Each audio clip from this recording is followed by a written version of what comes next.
Welcome to this week's Fireside Chat with Jesse. I am joined today by Dustin White, CEO of Dynamic Capital Equipment Finance. Thanks for joining me, Dustin.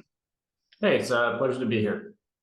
It's great to have you on here. I always enjoy having people north of the border join this podcast. As I was telling Murray, I don't even know, probably a month ago when I recorded with him, I felt bad because it was just him and Hugh at that point in time. So it's nice to be able to get more people from around I can say around the world, but around the industry and different segments to join me.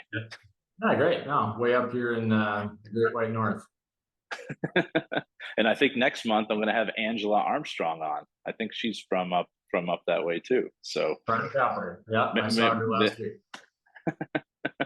But Dustin, for the people who haven't had the pleasure of meeting you, do you mind just kind of introducing yourself and your career to date in equipment finance? Yeah, Dustin White, the current CEO of the Dynamic Group of companies, which is comprised of Dynamic Capital Equipment Finance and some other funding facilities that we've got. Business has been around since 2009, and we've slowly sort of transitioned from a brokerage into an independent capital provider. So we originate equipment deals all across Canada, and presently are doing about 350 million a year in originations. Portfolio is about 200 million. Got a great team of about 80 people that do a great job servicing our clients. Myself personally, I've grown up in this business. I started as a co-op student with General Electric back in 2002. Grew up in that business until about 2012, and then moved over to Dynamic, and I've never looked back. Perfect. So you have 8 people you mentioned? 80. 80. Yeah. I was like 8. I'm like, holy crap! Did you guys ever sleep? It'd be a little top heavy with me as a CEO of 8 people. 80 people, grown quite rapidly in the last couple of years. So we've got a big office in Calgary where about half of our staff is located, and then the rest are sprinkled across British Columbia, the rest of Alberta, and into Ontario, and we have another individual out in Winnipeg. So we're slowly crawling across Canada, trying to do business from coast to coast. Perfect. And then any particular asset class you guys focus on, or more of a generalist?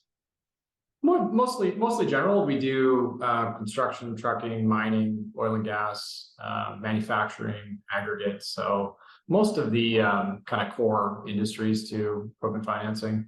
We've dabbled a little bit in aviation, a little bit in rail, but primarily the aforementioned ones.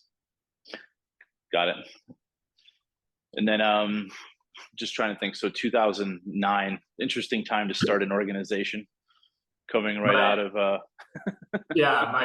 partner has a pretty cool story. So he left General Electric to a competing bank in 2009, and then General Electric, of course, bought them back. Actually, sorry, that was 2008. And so that was kind of a short-lived move. And so he started the business in the first part of 2009. 3 of us ended up joining about 3 years later in 2012. And from that point forward again, first couple of years were just brokering paper and connecting, customers to people that had money. And we quickly kind of realized that having money was a lot more fun than not having money. And so we started getting some facilities put together, and kind of jumped right into direct lending. That was my next question. Congratulations. I mean, I don't know if it's graduating from broker to funding source. I never know if that's an appropriate terminology. But I'm assuming when the majority of organizations start, it's like, oh yeah, let's just broker this stuff off, take our fee income, and then eventually we'll grow our own book. It's definitely there's definitely some nights when you kind of look back and say, hey, do I really want to be in the risk business? Because that's really what the graduating, as you say, into the lending part of the business really is. But we really enjoy it. It's nice to be able to really control that customer experience and that customer service. And when you have your own money to deploy and you have the servicing capabilities to deploy it, you're in a lot more control over, what deals you want to do and what customers you can service, and how that service is carried out at the client level. Yeah. Yeah. I mean, it's kind of one of those things where it's like you see some of these potential spreads or, just residual risk, and you're just like, no, I want to keep that one. No, you go buy. Yeah, it's again, when we started funding, 350,000 was a huge deal, right? It took Sure. a lot of signatures, a lot of deep thought, and a lot of conversations. And I mean, we're up to some credit holds, $4 or $5 million, where the process has been simplified, and as the portfolio gets larger, you can do larger and larger transactions within it. And so yeah, it's trying to work on bringing a lot of innovative things to the client, to the market, and to our clients. And you can really only do that with a growing portfolio. So Absolutely. And plus, then you have other decisions to make where now you have to have a back office staff. Hence, now you're up to 80 people that can service these clients, invest in technology, and yeah. I mean, we've really, we've built everything from the ground up. There hasn't really been any type of acquisitions or buying something off the shelf. It's just taking the experience from the people that we have and scaling that up to offer all the services that we do to our clients. Excellent. And so you mentioned before we hit record there that you were at the CFLA Annual last week. I'm kind of sad. I think I haven't been there now for 4 years. I think 2019 was the last time I was there. I had a conflict this year, but how was that attendance? Quebec City, the photos looked cool. How was the conference? Beautiful city. I think I was there. I think I figured it out the other day, 17 years ago. So yeah, it's been a long time since I've been back, but yeah, wonderful city to have an event in. And the CFLA did an amazing job of picking some really cool venues for the 50th anniversary. So got to go to some really cool spots. Very well attended. Yeah, really great conference. Always great to catch up with industry colleagues and partners of our business, people we do a lot of business with, and just a great opportunity to see so many people in such a short period of time. So the downside is you always come home and it's pretty tired from some of the late nights and the social events and all the stuff that comes with that. You kind of need a week to recharge the batteries, right? Absolutely. And plus all that work that you didn't do when you were out doing your other job just conveniently is waiting for you when you get back. Yeah, it's funny, like with anything in life, right? In vacation, you pre-work them and post-work them. But yeah, similar to a conference, it's kind of neat. You try to obviously fit some things in, but the focus of going back there really is to be kind of there and physically and mentally. So yeah, it was a great couple of days. Again, had a really fabulous time. Yeah, look forward to next year. Next year's out in St. John's, Newfoundland. So it's even further east. It's about as far east in Canada as you can go. So even more of an inconvenient place to get to. Well, for those of us on the West Coast, it's a 4.5 hour time difference. So so are you in Kelowna? Yeah. So I think there's an airport there, right? We have an international. I'm sorry. Like, I'm not trying to be ignorant or anything, but I just remember when I didn't go to that CFLA because I was in Atlanta for, I think, an ELFA Ops and Tech conference, and they were like, "Oh, you need to fly into Vancouver or drive, or there's an airport in Kelowna, but there's only weird times where you can actually go into it." It's grown a lot. Probably since that conference. The population growth here has been pretty significant. So probably a lot more regular flights coming in and out now. But yeah, I could see how Vancouver would be much more of a hub to get in and out of. Yeah. Plus, I'm kind of a United snob, which doesn't help. I think they're a partner with Air Canada, so Air Canada should be going to Kelowna, right? Or what else do you have up there? Was it WestJet? Is that one of the bigger ones? Yeah. I'm a Blue Jays fan, so that's where it's like I kind of know some of the lingo, but not all of it. A few games left for the playoff run. Yeah, well, we'll see. I mean, I think they have to win 2 more games, but fingers crossed. But so how many? Like, I guess from an educational perspective, like, what was your number one takeaway or do you have multiple takeaways from last week? From last week, I'd be honest, I don't sit through all the different sessions. Some of our team members absorb that probably better than I do. Actually being able to sit and listen to Peter Mansbridge was awesome. Just a great speaker, told a lot of really neat stories. And I think what was interesting is he was able to really keep his, his conversation very unpartisan. So he talked a lot about, some Canadian politics and things going on around the world without really kind of knowing which side of the political spectrum he lands on. So he did a great job of, independent journalism. So that was really neat.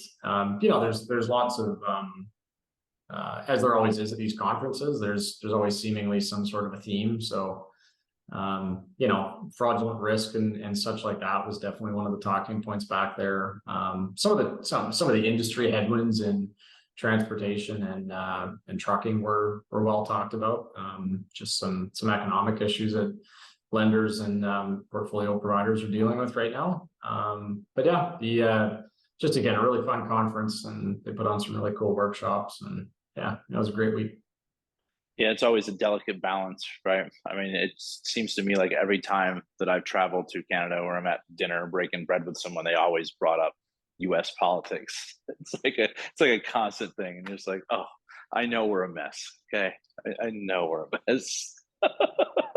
Well, it was kind of funny as some people actually kind of describe it as it's like speed dating. Everybody's kind of in the same sort of convention and hotel, and you kind of go tuck away into a corner, you go off site, or you kind of see people with everybody. It's pretty funny, and you look over an hour later and somebody's sitting with somebody else. So yeah, always kind of the same thing every year, but still funny, not the same. It's always awkward for me being a service provider where you sit there and you're talking with your competition's customer directly in front of the competition's booth. And it's like, can we go somewhere else, please? It's funny. It's like handing out your business card in somebody else's office. It is. That's fantastic. So you guys, you're 14 as an organization this year. Any lessons learned or things that you might do differently if you were to start something over again? We've made lots of mistakes, myself primarily, and I guess included. It's you kind of look back and think of what could have been, but I don't know. It's just been a fun ride. I was 30 years old when I jumped out and started in this business. And I don't know, it's looking back at, I guess, things that could have been better or worse. Getting facilities off the ground right away for us and our business, I think was just a really critical step in us being where we are today. Investing back in our business has always been something important to the ownership group, which I think has put us on really good footing to grow and expand and elevate capabilities. Bringing in really good advisors to our business has been really a positive for us. And learning from people that have been doing this longer than we have, connecting and collaborating with people in the industry, and really hiring, training, recruiting really great people to work in the company, I think has been one of the biggest difference makers for us. Perfect. And then, from a, I guess, organizational perspective, you mentioned that you're pretty much across the entire country. So obviously the people who aren't in Calgary are remote. For the people that are in the Calgary area and Kelowna area, do you guys have a central office, or you want people on site, or more hybrid? What does that look like? Our take on that really is for some of our staff members that are new to the business or training or really learning the job. We really like them to be in the office as much as they can. We try to offer a lot of flexibility around being able to work remotely, if you need to do so, or if there's good reason for you to do so.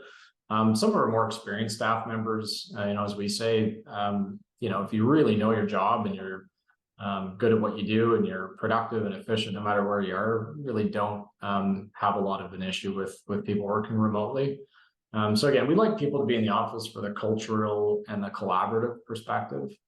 Yeah, we're really in kind of a hybrid model right now of, we do have some people that work remotely where we don't have an office or a central office place. And we have other, offices and places like Kelowna where most of our staff members are coming in most times during the week. So yeah, we'd be somewhere in the middle of, kind of that discussion that's going on right now of, full-time in and time away. And that's really been the way for the last couple of years, to be honest. Yeah, I mean, it's a delicate balance, right? I mean, if someone has a long commute, I definitely understand, why they'd want some kind of a flexible schedule. But ideally, if they want to grow and advance in the organization, they probably should be around people, because otherwise, especially what I've seen in this, I think equipment finance across the board is a collaborative industry. You'll sit there and talk to your competition about similar things, even though you might be battling over a deal, you're still solving similar issues. And you're just not going to get that if you're just working from home. Yeah, we, thankfully prior to the pandemic, we, most, if not all of our people were set up with the ability to work remotely with laptops and cloud-based servers and all that sort of stuff. So we were really fortunate going into it that we weren't one of the businesses scrambling to find an IT provider to set up, however many people we had at the time, 50 or 60 machines so people could work offsite. So for us, it really wasn't, too much of a, too much different to be able to work from home and then start to slowly migrate people back once it was safe to do so. Perfect. And from a business perspective, do you guys just do originations and servicing in Canada? Do you do anything here in the States? We've supported a few select clients that have expanded down into the States with, a handful of kind of one-off transactions to either allow equipment to be, transitioned or moved down there for a period of time. We've done a few actual, direct lends in very specific circumstances. It's definitely a market we have a lot of interest in, but quite honestly, we just don't have a ton of experience. And so it's one of those things that's kind of on the way out there plan. If we found the right person or the right platform or the right situation, I think it's definitely a place that we'd be interested in doing some business in. But right now, there's so many areas of Canada, to be quite honest, that we're still not covering as well as we probably could. And it really just comes down to, again, finding, attracting, and recruiting the best people to hopefully come and work for us. So.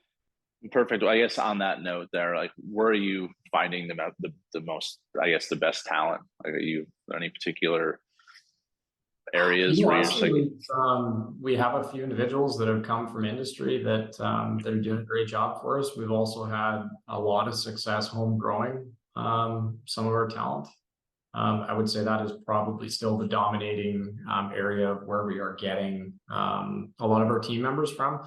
We're big supporters of the cooperative education program. Many of us worked and came up through that educational program, bridging the gap between education and the workplace. And we found a lot of long-term team members that have come through that program and that have joined us on a long-term basis. So that's been great. Again, we're big believers in, having the people that are working for us have that room to run in their careers such that they want to be here for a long time. Because that's one of the biggest things I think is going to be, a headwind for a lot of businesses is having the best and the brightest people, that they're flying your flag and servicing your customers and, seeing a bright future and a career path within an organization. Sure, absolutely. So, I mean, obviously culture matters and leadership matters wherever you go. Having people spread throughout the country, and like, what do you do from a cultural perspective at Dynamic to get everyone rowing in the same direction? We use that exact line. So we did the EOS implementation a few years ago, and so we have that business cadence kind of built into our business. So I mean, all of our team members have weeklies with their teams, to connect and collaborate. We have a lot of touch points with staff members, with leadership and management to, make sure again that people are kind of hearing the message and they feel connected to the business and, to the phrase that you just used, rowing in the right direction. So I just gave a virtual update this week and had one physically in Calgary a couple of weeks ago. So everybody up and down our business knows that our big, bold 10-year plan is to have $1 billion portfolio. So everything we're doing is really, taking a step towards that lofty end goal. And there's lots of important steps, obviously, that we highlight along the way. But that's where this business is going. Is we want to be a very large and substantial independent lender in Canada. Perfect. And I did not cheat and look at your website or something. That was, I guess, just an interesting coincidence. So I guess how many employees would it take to service $1 billion portfolio? You know what? The quick math in our business is like most other equipment finance companies, we're on the hamster wheel. So to have enough originations to do $1 billion, you probably need to be doing at least $500-600 million a year. On a 3-year burn rate, that kind of gets you to $1 billion. To get there faster, obviously you have to elevate that number. Sure. The neat thing about servicing and infrastructure is that it gets a little bit easier. Once you have a core team of, say, 10 really great deal closers, adding 1 or 2 is only a 10 to 20% training rate. If you only have 3 closers and you add 2, it's a 60% training rate. So, as the teams kind of expand in size and experience, adding and growing becomes that much easier.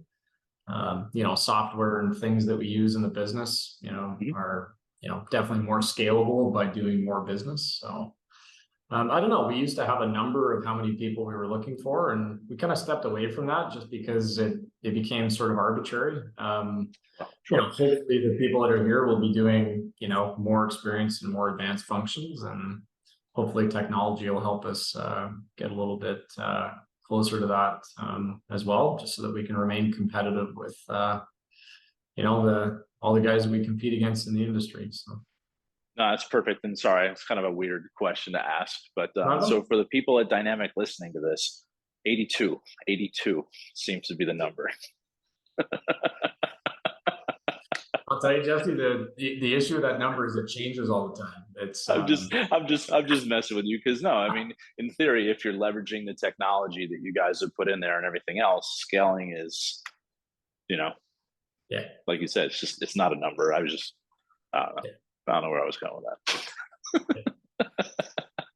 Well, it's funny because I do get asked, how many people are on the team, and I've kind of rounded it off at 80 because depending on, we had a kind of a co-op term come to an end, and then we had new one starting, and depending on who's off on a necessarily a sabbatical, but an extended leave, and who's back, and number kind of seemingly is fluctuating around 80 team members right now. Perfect. And I do ask everyone who comes on here to give me a little fun fact about themselves. So something that makes Dustin tick outside of equipment finance. Interesting. What's relevant right now, because we're in the fall, is that I'm a big sports nut. I'm super into fitness and athletics. So right now I'm coaching my son's volleyball, my daughter's volleyball, my daughter's soccer, and I'm helping out with my son's baseball. So I'm very much into sports and athletics. I love hanging out with my kids, spending time with them, and that's really, probably my primary passion. I have a racing team. We've done a couple of Spartan races. We've done the Canadian Death Race. We've got another one coming up next year. So I'm very much into things that involve, athletics, fitness, staying in shape, challenges, trying new things. So what exactly is a Canadian Death Race? Like, what obstacles, I guess, would differentiate that between a Spartan obstacle and a death race obstacle? So they call it the Death Race. It's run up in Grande Cache, Alberta. So it's in the Canadian Rockies, and it's 118 kilometers. And you can run it solo, or you can run it as a team. So my team is not crazy enough to run it solo. So we banded together and ran it as a 5-person team. So we did that in the beginning of August, and just a ton of fun. We got 3rd place in the mixed and 8th place overall in the team event. But you run it from 8 in the morning. You have 24 hours to finish.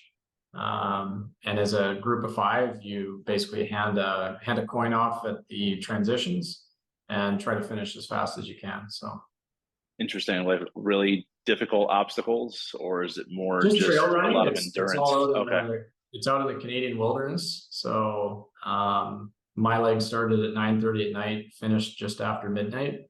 So I had to have a headlamp on, running in the dark, and yeah, you're out in in the Canadian wilderness. There's not a whole lot out there other than you and other trail runners. So You trail runners and some bear spray, maybe. we did pack bear spray. They warned about, there's always the very low percentage risk of cougars and grizzly bears. So yeah. That's crazy. That would seem kind of fun though, except for especially running at night. With a different, I guess if you're running up in that terrain, like tripping over a rock or falling and just. Yeah, and unfortunately, in that whole sports hanging out with my kids thing, a month before I separated my shoulder very, very badly, and so I was a month removed from that and couldn't really run before then. So for me, it was running at night and not falling at night, because falling would have been really bad. So No, that's perfectly fair. And then and how old are your kids? 13 and 11. 13, 11. So my son's 14. So I help with baseball actually after this. Going to be heading to one of his games that he plays year round. Fortunate thing in Arizona, right? You can play baseball year round here. Maybe up in Kelowna. I mean, what do you get? 3 months, 4 months? Yeah, they try to get the kids on the field in April. That usually rolls into May, and he finishes up in October. Okay. All right. So you get a solid 5, 6 months. Yeah. Down the coast in Vancouver, they get quite a bit longer season. But yeah, here it's definitely shortened with the snow we get. So. And it's fun. However, like on Sunday, I had to be at the field at 7.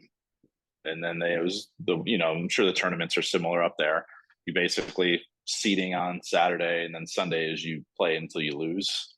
So I think we were they won it Sunday. So the first game was at 8. The last game was at 3. So it's like, hey, honey, I'll be home no time on Sunday. Sorry.